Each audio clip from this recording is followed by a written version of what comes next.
예, 시황의 해설자들 코너입니다. 시장 흐름은 견조한데요. 오늘도 이제 중국 증시 흐름이 조금 부담되죠. 10시 반쯤에 중국 증시가 출발하니까요. 우리 시장 또 영향을 미칠 가능성도 있습니다. 오늘은 교보증권 스마트 영업부 사영관 차장님과 전략 세우도록 할게요. 차장님 어서 오십시오. 안녕하세요. 시간은 왜 이리 빨리 가는지 벌써 다음 주면 이제 5월입니다. 아, 그러게 말이에요. 네. 후딱 지나갔는데요. 네. 매달 이제 다음 달 전락을 합니다. 5월은 조금 나아질까요? 어떻게 보시는지 체크해야 될 변수들 알려주세요. 예, 일단은 좀 밴드를 잡을 때 상단을 잡는 게 상당히 어려운 것 같아요. 시장 상황이 점점 스몰 스텝에서 빅 스텝, 자이언트 스텝 얘기까지 나오다 보니까 이 시장에서 과연 지수가 어디까지 힘을 받고 올라갈 수 있을 것인가, 이 부분들을 아무래도 모든 투자자분들이 예측을 하는 게 가장 어려울 것 같고요. 그래도 일단 저는 좀 5월 시장 전망을 해보도록 하겠습니다.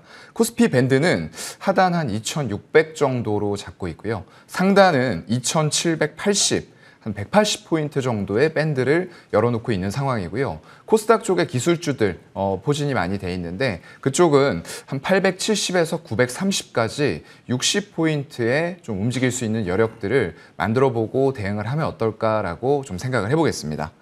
일단 5월에 주요한 이슈와 이벤트들 굉장히 좀 중요할 것 같아요. 일단 3월달 CPI가 41년 만에 가장 큰 폭으로 미국에서 나왔기 때문에 여전히 현재 진행형의 하이퍼 인플레이션이 지속이 되고 있는데 과연 이런 부분들이 잡힐 것이냐, 중고차 가격이라던가 어떤 에너지 부분들을 제외한 근원물가 지수는 시장의 예상치를 하회했기 때문에 이런 부분에서 정점을 찍고 내려올 수 있는 것 아니냐라는 관측들도 좀 계속되고 있는 것 같습니다. 일단 FOMC 회의가 4일 날 있게 되고요. 거기에서 이제 금리 인상 부분에 대해서 어떤 얘기들이 나올지 좀 가장 중요하게 지켜봐야 될 것 같고요. 두 번째로는 5일 날 또 BOE 쪽에 통화 정책 회의가 있습니다. 유럽에서도 미국의 금리 인상을 마냥 지켜만 보고 있을 수는 없는 상황이기 때문에 일단 3월 달에 0.25% 인상을 먼저 했죠. 그리고 나서 현재 0.75%까지 올라와 있는 상황인데 추가적으로 인상이 되지 않을까라고 생각을 하고요. 그리고 코로나 발생 이후에 가장 먼저 금리를 올린 곳이 이제 BOE 쪽이라고 생각하시면 될 것 같습니다. 그 이외에는 모건 스탠리 쪽에 반기 리뷰가 있네요. 편입이 현대중공업이 좀 예상이 되고 있는 부분이고요. SK텔레콤이 빠질 수도 있다, 이런 얘기도 나오고 있습니다. 편출되는 종목들은 이제 CGN이라던가 녹십자, 알테오젠 같은 종목들이 가능성이 제기가 되면서 코로나 이후에 급격하게 기대감들을 반영하면서 올라왔던 제약 바이오단에서 많이 종목들이 편출이 될 것이다라는 예상들이 좀 나오고 있는 것 같고요. 한 11일에서 13일은 인터솔라 유럽 박람회, 신재생 에너지 관련해서 전체적인 현황을 살펴본다라고 생각을 하시면 될 것 같습니다. 네, 5월 또 기대를 섞어서 상승을 전망해 봅니다. 사실은 전망들은 대체적으로 오를 걸로 기대를 합니다. 네. 또 그런 것이 사실은 기대와 희망을 가지고 기업들이 돈을 벌고 그게 주식시장이잖아요. 맞습니다. 5월은 어려울 거고 6월은 나쁠 거고 7월은 죽을 거다 그러면 투자 못하는 거죠, 그죠? 네, 항상 맞아요. 이렇게 네. 기대를 가지고 가야 되는 거고요. 다만 이제 한 2,800이 좀 상징적인 좀 강세 시그널로의 전환인데 그걸 네. 뚫기는 현실적으로 쉽지 않다. 네. 네, 5월도 그렇게 보셨고요. 네. 그런데 그러면 이제 개별 종목 대응을 여전히 해야 돼요. 다만 이제 보면 대기업, 큰 기업들에 보면 실적이 좋게 나오고 있거든요. 네. 외국인 수급도 좀 돌아온다면 대형주로도 좀 눈여겨볼까? 여전히 중소형주 전략이요? 네, 아무래도 대형주 쪽은 조금 실적들이 괜찮다고 해도 네. 외국인들의 수급이 급격하게 전환이 되면서 지분을 다시 늘리기는 조금 쉽지 않은 상황들이 될 것 같습니다. 일단 가능성 자체는 최고점일 때 비해서 낮아지긴 했지만 연준의 어떤 0.75%씩 인상을 하는 이런 부분들이 여전히 시장에서 얘기가 되고 있는 상황이기 때문에 이런 부분에 있어서 대형주는 상대적으로 수급적인 면에서 실적이 좋다 하더라도 취약할 수밖에 없다라고 좀 생각을 하고요. 그래서 일단 지금 그 반도체 기판단에서 조금 중소형주 그리고 약간의 중견기업주 이런 쪽들을 조금 더 보면 어떨까라고 좀 생각을 하고 있습니다. 예. 일단 최고 호황을 누리고 있는 게 이쪽이 아닌가라고 좀 생각이 되고요. 예. 시장과는 네. 완전 다른 흐름들을 계속적으로 보여주고 꺾일 때에도 정말로 크게 꺾이는 흐름들이 별로 없습니다. 네. 금방 꺾였다가도 뭐 5일선, 10일선, 21선에서 반등하면서 수급이 다시 들어올 수밖에 없는 분야라고 생각이 되고요. 이런 것들 이제 좀 대형주 단을 먼저 좀 짚어봐야 될 것 같아요. 그래도요. 삼성전기인데요. 이쪽이 지금 애플에 잠깐만요. 네. 지금 이제 섹터 얘기를 하셔서 오늘 네네. 그 잡은 주제를 잠깐 보여드리고 얘기를 할게요. 네. 기본적으로는 이제 여전히 대형주보다는 그 섹터 전략인데 오늘 두 가지를 포인트를 잡을 거예요. 반도체 기판 관련주, 그 다음에 완성차입니다.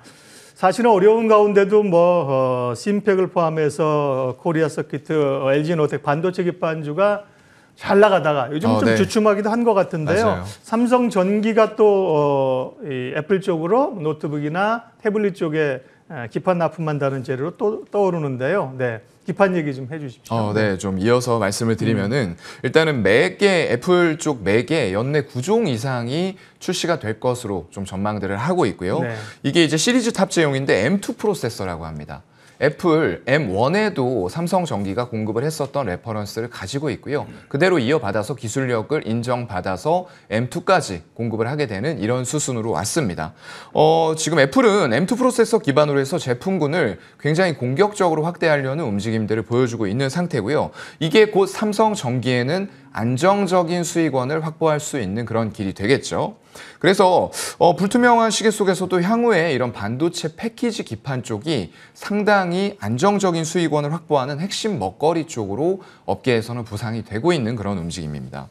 이번에 투자가 된 부분을 보면은 베트남 법인 쪽으로 1조 3천억, 굉장히 큰 규모입니다. 그리고 부산 사업장으로도 3천억을 투입을 하면서 총 1조 6천억의 자금을 투입을 해서 이 반도체 패키지 기판 쪽, 특히나 이제 FC BGA라고 하죠. 플립시 볼그리드 어레이라고 하는데 반도체 기판 중에서 기술 난이도가 가장 높습니다. 이 반도체 칩과 기판을 이어주는 그런 제품이라고 생각을 하시면 될 것 같고요. 일본과 대만의 소수 업체들만이 과점을 하고 있었던 시장이었어요. 근데 이걸 기술력으로 돌파를 하면서 진입을 할 수 있게 된 그런 케이스라고 보시면 될 것 같고요. 양강 구도를 뚫고 공급처로 선정이 또 됐다라는 건 굉장히 고무적인 일이다라고 생각을 하시면 될 것 같습니다. 왜냐면 아직도 지금 애플이 21년 기준으로 봤을 때 스마트폰 시장에서 글로벌 점유율이 60%를 넘어가고 있는 그런 상황이거든요. 여전히 매니아층들이 많고 사용층이 많은 최고의 스마트폰 업체, 뭐 더 나아가서는 소프트웨어 업체가 되겠죠. 그렇게 좀 보시면 될 것 같고요. 일단 반도체의 이런 점점 고성능화 추세는 필연적이라고 보입니다. 더 후퇴하는 방향은 아닐 거고 계속적으로 기술의 진보가 있을 수밖에 없기 때문에 이런 측면에서는 점점 프로세서의 발전도 같이 이루어질 수밖에 없고 그에 맞춰서 설비 투자들이 돼야 될 수밖에 없는 그런 구조로 가고 있습니다. 일단 뭐 다만 한 가지 재고 조정된 MLCC의 가격이나 가능성, 아직까지는 가장 큰 비중을 차지하고 있는 쪽이 이 MLCC거든요. 그렇기 때문에 이런 부분들은 조금의 리스크 요인으로 봐야 될 것 같고요.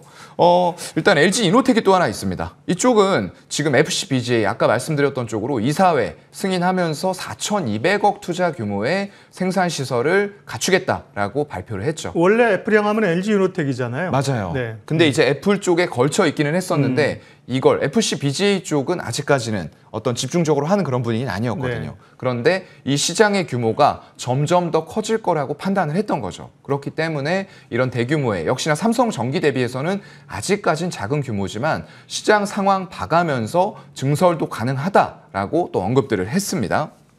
그래서 2024년 상반기에 이런 생산 시설을 갖추겠다라고 목표를 잡으면서 공장을 준공을 하게 될 거고요. 이렇게 이제 반도체 패키지 기판 쪽 상당히 좋은 모습들을 보여주고 있는데 저는 이쪽에서 통신 장비 관련된 또 패키지 기판 업체도 주목을 좀 해야 된다라고 보고 있거든요. 그래서 대안주로 좀 말씀을 드릴 수 있는 부분이 이수페타시스가 될 것 같아요. 예. 네, 마찬가지로 주가 흐름들은 굉장히 좋습니다. 어느 업체를 펼쳐놓고 보던 간에 패키지 기판 쪽은 굉장히 좋은 시장 대비해서 주가 흐름을 보여주고 있지만 여기에서 얼마나 더 올라갈 수 있을까? 이런 부분들을 봤을 때에는 조금 더 여력이 큰 쪽으로 이제 말씀을 드려보고 싶고요.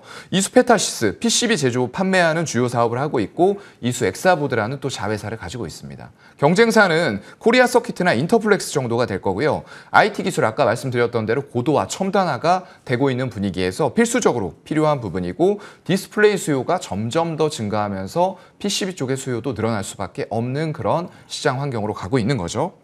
MLB 쪽인데요. 가장 중요한 국내 일본 업체 등이 철수를 하면서 그리고 미국과 중국의 분쟁이 계속되고 있는 겁니다. 물밑에서도요. 이러다 보니까 어떤 반사이익, 중국 업체들이 철수했을 때 반사이익을 얻을 수 있는 가장 훌륭한 분야가 이제 MLB라고 좀 생각이 됩니다.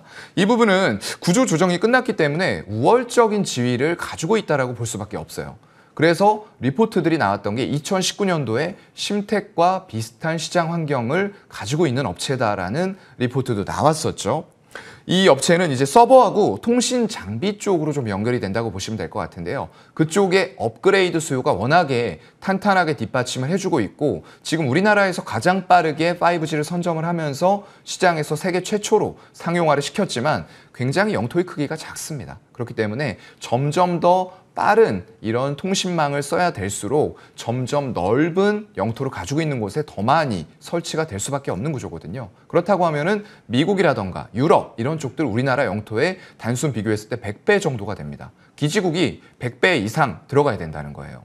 그렇기 때문에 영토의 크기 그리고 인도, 유럽, 일본이라던가 이런 쪽들이 점점 더 뒷받침을 하면서 저희가 4차 산업시대로 가기 위해서는 이 5G 구축이 필수적입니다. 그래서 이런 부분들은 필연적으로 가야 될 수밖에 없는 그런 길에 서 있다고 보시면 될 것 같고요. 그래서 공장은 이미 풀가동이 되고 있어요. 굉장히 빠르게 돌아가고 있고요. 내년부터 이제 또 한 번 대규모 증설을 하면서 이런 수요들을 맞춰 나갈 것으로 보고 있습니다. 이수 페타시스 8,080원 움직입니다. 가격 전략 좀 잡아주세요. 일단 목표가는 12,000원. 이건 상황에 따라서 재무제표 보면서 더 올릴 여진 충분히 있다라고 보고요. 손절가는 시장 상황이 좋지 않은 만큼 짧게 6,500원에서 잡도록 하겠습니다. 기판업체 얘기했습니다. LG노트북이 잘 갈 때 삼성전기만 뒤쳐져가지고 삼성전기 주주들이 참 괴로웠었는데요. 맞아요. 이제 모멘텀이 좀 나오고요. 소위 이제 3인방 하면 뭐 심텍, 코리아 서킷, 대덕전자가 있는데요.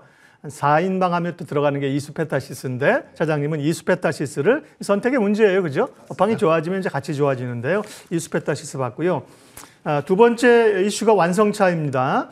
그동안 어려웠던 자동차들 완성차에 대한 시각이 바뀌었고 주가도 좀 올라왔는데 실적으로 그걸 보여줬습니다. 어제. 향후 전략 타픽까지 말씀해 주십시오. 네, 오늘 완성차 움직임이 굉장히 시장 강하죠? 대비해서도 좋은 편이고요. 일단은 그동안에 정말 이런 표현이 맞나 모르겠는데 죽을 썼다라고 정말 생각할 수밖에 없을 정도로 너무나도 투자자분들에게도 힘든 그런 시장 상황이었고요. 더군다나 이제 반도체, 차량용 반도체의 공급 부족까지 겹쳐지면서 굉장히 힘든 나날을 보내고 있었죠. 하지만 어느 정도 이제 수요가 회복되면서 사실상 어떤 환율의 효과도 굉장히 좀 컸다라고 보입니다. 근데 이런 부분들이 달러 강세 추세에서 환율의 어떤 이런 흐름들은 당분간 계속될 수밖에 없는 흐름이기 때문에 앞으로도 당분간 실적은 괜찮게 호실적을 달성할 것이다 라고 볼 수밖에 없는 상황일 것 같고요. 1분기에 굉장히 호실적 달성했죠. 거기다 이제 고무적인 부분이 하나 있습니다.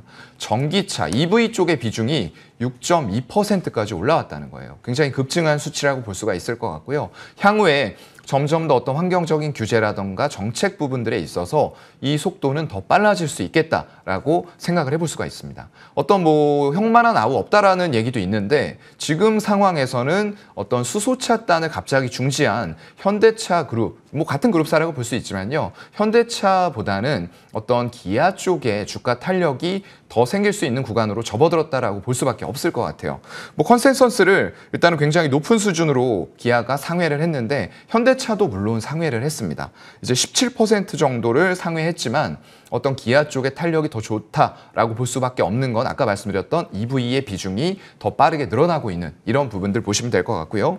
원재료비 상승은 굉장히 부담인 게 맞습니다. 그래서 본격적으로 이 부분이 반영될 수밖에 없는 구간으로 들어왔음에도 불구하고 아까 말씀드렸던 환율 효과 하나 있을 거고요. 거기다가 모델 수를 오히려 축소를 했습니다. 확대하지 않고 축소하면서 집중을 하겠다. 이런 전략들을 보여주고 있고요. 공급망 관리 부분에서도 어떤 판관비를 통제할 수 있는 시스템들을 굉장히 효율적으로 운영하고 있다라고 보이기 때문에 이 지금 판관비가 10%대로 관리가 좀 되고 있는 부분이거든요. 그래서 영업이익률이 앞으로도 8% 이상으로 꾸준하게 유지가 될 수 있겠다라는 낙관적인 전망들을 이런 근거를 토대로 해서 할 수 있을 것 같고요. 일단 1분기 실적 나온 거 보면은 판가 인상도 됐어요. 이게 이 소비자들한테 전가를 했을 때 과연 이런 실질적인 구매 여력이 떨어지는 상황에서 이것들이 도움이 될 것인가 이런 걸 판단을 해야 될 것 같은데 판가 인상했음에도 불구하고 실적은 여러 가지 효과들과 어울려져서 잘 나왔다라고 판단이 되는 거고요. 일단 물량 정체 부분까지도 이게 상쇄를 해버린 것 같습니다. 아까 말씀드렸던 반도체, 수급 부족, 차량용 반도체의 공급 부족 이런 부분 때문에 안 좋을 수도 있지 않겠냐라고 했던 부분들을 상회를 해버렸던 거죠. 그래서 올해 영업이익이 목표치를 자체적으로 6조 5천억을 잡고 있어요. 이 부분 달성에 있어서 굉장히 낙관적인 첫 분기 실적을 뗐다라고 생각이 되는 부분이고요. 현대차도 2013년도 이후로 영업이익에서 8조 원을 회복하면서 아우를 따라잡으려는 노력들을 계속해 나갈 것 같습니다. 네. 그래서 완성차 업체 가운데는 네. 탑픽은 기아로 말씀을 해주신 네, 거죠? 맞습니다. 예. 주가는요?